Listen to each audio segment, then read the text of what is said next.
नमस्कार। आज की इस वीडियो में हम भूसंनति जियोसाइक्लिन्स का विस्तृत अध्ययन करेंगे। भूसंनति किसे कहते हैं, इसके निर्माण के सिद्धांत, कहाँ कहाँ भूसंनतियाँ पाई जाती हैं। अर्थ एवं परिभाषा।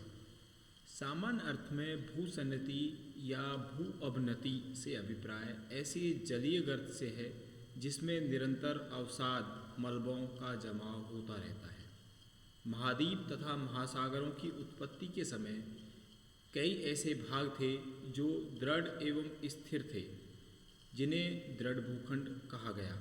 ये दृढ़ भूखंड ऐसे संकरे जलीय भागों से घिरे हुए थे जो कि सदैव परिवर्तनशील रहे हैं। इन लंबे एवं संकरे जलीय भागों को भूसंनति कहा गया है। ये उथले सागरीय भाग होते हैं जिनमें निरंतर तलछटों के जमाव के कारण तली में धसाव होता रहता है। सभी विद्वान मोड़दार पर्वत श्रेणियों का जन्म भूसंनति से मानते हैं। इसलिए भूसंनतियों को पर्वतों का पालना गृह कहा जाता है, क्रेडल ऑफ माउंटेन। कि यहाँ पर जो भूसंनति हैं ये मोड़दार पर्वतों की उत्पत्ति स्थान है, उनके पालना गृह रही है। भूगोल परिभाषा कोश के अनुसार भूसंनति या भू अवनति का होता है भूमि के नीचे धंसना, और भू अपनति का हुआ भूमि का अपने स्थान से ऊंचा उठना से अभिप्राय भूपर्पटी में वृहत गर्त अथवा द्रोणी या सैकड़ों किलोमीटर लंबे तक फैली एक गहरी खाई से है, जिसका तल दोनों किनारों की भूसंनतियों से अपर्दित मलबे के निक्षेपण के कारण धीरे धीरे धंसता जाता है। फलस्वरूप अवसादी शैलों की मोटी परतों का निर्माण होता है। J.A. स्टीयर्स के शब्दों में भूसंनति ऐसे लंबे संकरे समुद्री भाग रहे हैं जिनमें निरंतर तलछटों के जमाव से उनकी तली लगातार नीचे धंसती रहती है। आगे आता है भूसंनतियों की विशेषताएं। भूसंनतियों की कुछ सामान्य विशेषताएं निम्न हैं। नंबर 1, भूसंनतियाँ प्राय दो दृढ़ भूखंडों के मध्य होती हैं। इनके दोनों किनारे या पार्श्व भागों को अग्रदेश फोरलैंड कहा जाता है। नंबर 2, इनकी स्थिति आकार तथा विस्तार में परिवर्तन होता रहता है, स्थिर नहीं है, परिवर्तनशील क्षेत्र हैं। पृथ्वी की आंतरिक शक्तियों बाह्य शक्तियों के द्वारा इनका परिवर्तन होता रहता है। नंबर 3, भूसंनतियाँ प्राय गतिशील होती हैं, डायनामिक होती हैं। नंबर 4, ये भूगर्भिक इतिहास के कई युगों से गुजर सकती हैं। लंबे टाइम पीरियड के बाद में इनमें परिवर्तन होता रहता है। नंबर 5, ये धरातल पर लंबे संकरे एवं उथले जलीय क्षेत्र के रूप में होती हैं। तो भूसंनति की ये 5 विशेषताएं इसमें पाई जाती हैं। भूसंनतियों के सिद्धांत, थ्योरीज ऑफ जियोसाइक्लिन्स, कि इनके बारे में विद्वानों का क्या मत है। भूसंनति की संकल्पना प्रस्तुत करने का श्रेय हॉल एवं डाना को जाता है। कि भूसंनति की संकल्पना किसने दी? हॉल एवं डाना ने। तो कई बार ऑब्जेक्टिव क्वेश्चन इस पर आ जाते हैं। तो भूसंनति के संबंध में जो विचार, सर्वप्रथम विचार हॉल एवं डाना ने दिए थे। लंबे संकरे एवं उथले सागरीय भागों के लिए सर्वप्रथम डाना ने भूसंनति नाम दिया। उसने पता लगाया कि वलित पर्वतों में पाई जाने वाली चट्टानें सागरीय हैं। हाल ने वलित पर्वतों एवं भूसंनतियों के मध्य निकट संबंध बताया। भूसंनति की तली पर तलछट जमाव के कारण निरंतर धंसाव होने के कारण जल की गहराई में विशेष परिवर्तन नहीं होता है। हाग का सिद्धांत। हाल और डाना ने भूसंनति संकल्पना का सूत्रपात किया तो हाग ने उसको एक सैद्धांतिक रूप दिया। उसने प्राचीन पैलियोजोइक युग में पृथ्वी पर महाद्वीपों की स्थिति के साथ ही जल और थल का वितरण भी बताया। हाग के अनुसार भूसंनतियाँ गहरे जल के भाग होती हैं जिनकी लंबाई चौड़ाई से अधिक होती है तथा इनके तलछट का निरंतर निक्षेप होता रहता है। इनकी स्थिति प्राचीन दृढ़ भूखंडों के बीच एक चलायमान क्षेत्र के रूप में होती है। मेसोजोइक युग में 5 दृढ़ भूखंड थे। नंबर 1, उत्तरी अटलांटिक मास। नंबर 2, सिनो साइबेरिया मास। नंबर 3, अफ्रीका ब्राज़ील मास। नंबर 4, ऑस्ट्रेलिया इंडिया मेडागास्कर मास। और नंबर 5 पैसिफिक मास। इन 5 दृढ़ भूखंडों के बीच 4 भूसन्निधियाँ थी जो चलायमान थी। राखीज भूसन्निधि, नंबर 2 यूराल भूसन्निधि, नंबर 3 टैथिस भूसन्निधि और नंबर 4 परिप्रशांत भूसन्निधि। इनके अतिरिक्त एंडीज तथा मोजाम्बिक भूसन्निधियों का भी नाम दिया जा सकता है। हाग ने न केवल भूसन्निधियों की विशेषताओं तथा आकार पर प्रकाश डाला वरन उसने विकास की भी विवेचना की है। भूसन्निधियों में तलछटों का निक्षेप एक क्रम में पाया जाता है। इनके किनारे मध्यवर्ती भाग की अपेक्षा उथले होते हैं जिन पर तटीय जीव तथा वनस्पति के अवशेष जमा होते रहते हैं। यहाँ पर ये आपके दृढ़ भूखंड और इनके बीच में भूसन्निधियाँ जो बताई गई हैं आपके भूसन्निधियों के मध्य में तलछट का नियमित रूप से जमा होता रहता है जो कि बहुत ही बारीक होते हैं। बारीक तलछटी जमाओं के साथ ही साथ जीवों के अवशेष भी निक्षेपित होते रहते हैं। इन जीवाश्मों का जमाव तलछट के समान ही क्रमबद्ध तथा नियमित रूप से होता रहता है।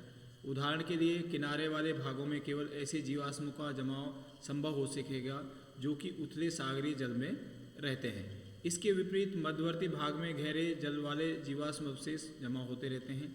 इन जीवावशेषों के आधार पर भूसन्निधियों के विभिन्न स्थानों पर तलछट की मोटाई का पता भी लगाया जा सकता है। जब कभी इनके पार्श्वों पर दबाव बढ़ता है तो तलछट के खिंचाव के कारण वलन क्रिया होने लगती है और उसी से मोड़दार श्रेणियों का विकास होने लगता है। आलोचना हाग के सिद्धांत की कुछ कमियां बताई हैं। नंबर 1, हॉग ने मेसोजोइक कल्प में दृढ़ खंडों मास का अत्यधिक विस्तार दर्शाया है। थल की अपेक्षा जल का विस्तार कम बताया है जबकि जल का विस्तार सदैव से ही अधिक रहा है। नंबर 2, उसने भूसन्निधि को अधिक गहरा बताया जो कि भ्रामक है। ये प्रमाणित हो चुका है कि पर्वतों में पाई जाने वाली चट्टानों का निक्षेप उथले सागरों से हुआ है। तो इन 2 आधार पर हाग के सिद्धांत की क्रिटिसाइज की गई है। इवांस का सिद्धांत। हाग के बाद J.W. इवांस ने कुछ संशोधन के साथ अपनी संकल्पना प्रस्तुत की। उन्होंने बताया कि भूसन्निधियों में इतने विभेद पाए जाते हैं कि उनका एक निश्चित रूप या स्थिति बताना संभव नहीं है। उसने भूसन्निधियों को तलछटी जमाव की अधोगति माना। इवांस के अनुसार एक से दूसरी भूसन्निधि पर्याप्त असमानता पाई जाती है। परिस्थितियों के साथ भूसन्निधियों का रूप व आकार भी बदलता रहता है। भूसन्निधियाँ संकरी भी हो सकती है, साथ ही साथ अपेक्षाकृत चपटी भी हो सकती हैं। कहीं पर वे वक्राकार और कहीं पर असमान धसे पृष्ठ के रूप में होती हैं। 2 महाद्वीप अथवा स्थलखंडों के बीच हो सकती हैं अथवा किसी पर्वत पठार के सहारे हो सकती है। इनकी स्थिति महाद्वीपों के सागरीय किनारों के सहारे हो सकती है। नदियों के मुहानों के निकट सागरों में भी हो सकती है। भूसन्निधि का चाहे जो भी रूप हो, चाहे वो गहराई की हो, चाहे उसमें निरंतर तलछटी निक्षेप होते रहते हों तथा तलियों का निरंतर धसाव होता रहता है। कालांतर में संपीड़न के कारण तलछट में मोड़ पड़ जाते हैं और पर्वतों का निर्माण होता है। नंबर 3 आता है सुकर्ट का सिद्धांत। भूसन्निधि को सुकर्ट ने 3 वर्गों में बांटा है। नंबर 1, एकल भूसन्निधि। इस प्रकार की भूसन्निधियाँ अत्यधिक लंबे संकरे जलीय भाग के रूप में थी जिनकी तली में निरंतर धसाव होता रहा। इनका विकास अत्यधिक सरल एवं साधारण था। इनकी स्थिति या तो महाद्वीप के आंतरिक भाग में अथवा किनारे वाले भागों में थी। अपलेशियन भूसन्निधि इसका उदाहरण है।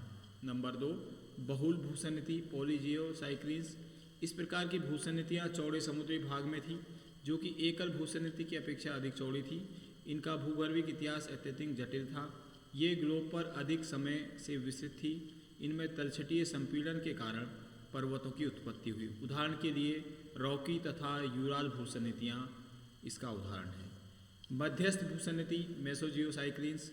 ये चारों ओर से महाद्वीपों से आवृत अत्यधिक लंबे संकरे गतिशील सागरीय भाग के रूप में थी। ये ऐसे अगाध गहराई वाले सागरीय भाग थी जो उपरोक्त दोनों प्रकार की भूसन्निधियों से अधिक लंबी तथा जटिल थी। इनका रूप एक सागर के समान था। टैथिस भूसन्निधि इसका अच्छा उदाहरण है जिसके स्थान पर आल्प्स व हिमालय पर्वत बने। भूमध्य सागर भी इसका अवशिष्ट भाग माना जाता है। नंबर 4, आर्थर होम्स का सिद्धांत। होम्स ने भूसन्निधियों को विकास तथा उद्भव निम्न रूपों में बताया है। नंबर 1, मैग्मा के स्थानांतरण द्वारा। होम्स के अनुसार पृथ्वी की ऊपरी पपड़ी क्रस्ट की रचना 3 विभिन्न परतों बाह्य परत जो 10 से 12 किलोमीटर तक मोटी होती है, मध्य परत जो 20 से 25 किलोमीटर गहराई पर है, सबसे निचली परत, मध्यवर्ती परत के नीचे मैग्मा के स्थानांतरण हो जाने से धसाव की क्रिया प्रारंभ हो जाती है और भूसन्निधियों का निर्माण होने लगता है। कोरल सागर व तस्मान सागर इसके उदाहरण हैं। इस मत की काफ़ी आलोचना हुई। विद्वानों ने बताया कि मैग्मा के स्थानांतरण द्वारा इस प्रकार की भूसन्निधियों का निर्माण कभी नहीं हो सकता। नंबर 2, रूपांतरण द्वारा। होम्स के अनुसार भूगर्भ में जहाँ ताप की दो संवहनी धाराएं मिलती हैं वहाँ पर संपीड़न होने लगता है। इस संपीड़न के कारण निचली परत में चट्टानों में कायांतरण होता है जिससे उसका घनत्व बढ़ जाता है। इससे अवतरण व धसाव की क्रिया होती है। इस धसाव से ही भूसन्निधियों का निर्माण होता है। भूमध्य सागर तथा पश्चिम कैरिबियन सागर इसके प्रमुख उदाहरण हैं। इसके विपक्ष में कहा गया कि संवहनीय धाराओं से उत्पन्न दबाव से ताप में वृद्धि हो जाएगी तथा चट्टानों का रूपांतरण न होकर पिघल जाएगी, अतः भूसन्निधियों का विकास संभव नहीं है। संपीड़न द्वारा। संपीड़न के फलस्वरूप भूसन्निधि को जन्म मिलता है। बड़े बड़े पर्वतों की उत्पत्ति के समय अग्रदेश की ओर पर्वतों के ठीक सामने दबाव की शक्तियों द्वारा स्थल का भाग नीचे की ओर धसक जाता है। धसाव से भूसन्निधि को जन्म मिलता है। गंगा सिंध का खड्ड तथा फारस की खाड़ी ऐसे ही धसाव के उदाहरण हैं। सियाल परत के पतले होने से। जब महाद्वीपीय धरातल के नीचे संवहनी धाराएं एक दूसरे की ओर विपरीत दिशा में बहती हैं तो इन धाराओं के कारण तनाव उत्पन्न होता है। इस तनाव से सियाल परत नीचे से पतली होती है जिसके फलस्वरूप स्थलखंडों में फैलाव होने लगता है और भूसन्निधि को जन्म मिलता है। इसका उदाहरण 33 भूसन्निधि है। संवहनी धारा से अत्यधिक तीव्र होने पर तनाव की क्रिया भी तीव्र हो जाती है। इस स्थिति में दो स्थलखंड एक दूसरे से अलग हो जाते हैं तथा भूसन्निधि को जन्म मिलता है। यूराल भूसन्निधि इसका अच्छा उदाहरण है। उपरोक्त विद्वानों ने के अतिरिक्त डस्टर, स्टील, केई आदि ने भूसन्निधि के विषय में अपने विचार प्रस्तुत किए हैं। डस्टर ने पर्वत श्रेणी की रचना के आधार पर भूसन्निधि को 3 भागों में बांटा है। 1 अंतर्महाद्वीपीय भूसन्निधि, 2 परिमहाद्वीपीय भूसन्निधि और 3 है परिसागरीय भूसन्निधि। भूसन्निधि की विभिन्न अवस्थाएं। वर्तमान समय में भूसन्निधि के विषय में विद्वानों में काफ़ी मतभेद है। आज केवल फारस की खाड़ी, मोजाम्बिक चैनल, पूर्वी एशिया के सागर, द्वीपचापों के मध्य सागरों को भूसन्निधि के रूप में माना जा सकता है। पर्वतों की उत्पत्ति के संबंध में कोबर तथा स्विस नामक भूगर्भ शास्त्रियों के विचार अधिक प्रचलित हैं। इन्होंने भूगर्भिक इतिहास की दृष्टि से भूसन्निधि के विकास में 3 अवस्थाएं बताई हैं। नंबर 1, भूसन्निधि अवस्था। ये पर्वत निर्माण एवं भूसन्निधि की प्रारंभिक अवस्था है। इस अवस्था में भूसन्निधि का निर्माण तथा विकास होता है। इसकी प्रथम अवस्था के लक्षण भूसन्निधि की उत्पत्ति, तलछट का जमाव, तली का धसाव। इसमें सबसे पहले गर्त बनता है और धसाव होने के बाद ऊपरी भाग सागरीय दिखाई देता है तथा निक्षेपण तथा धसाव का कार्य लंबे समय तक चलता रहता है। नंबर 2, पर्वत निर्माण की अवस्था।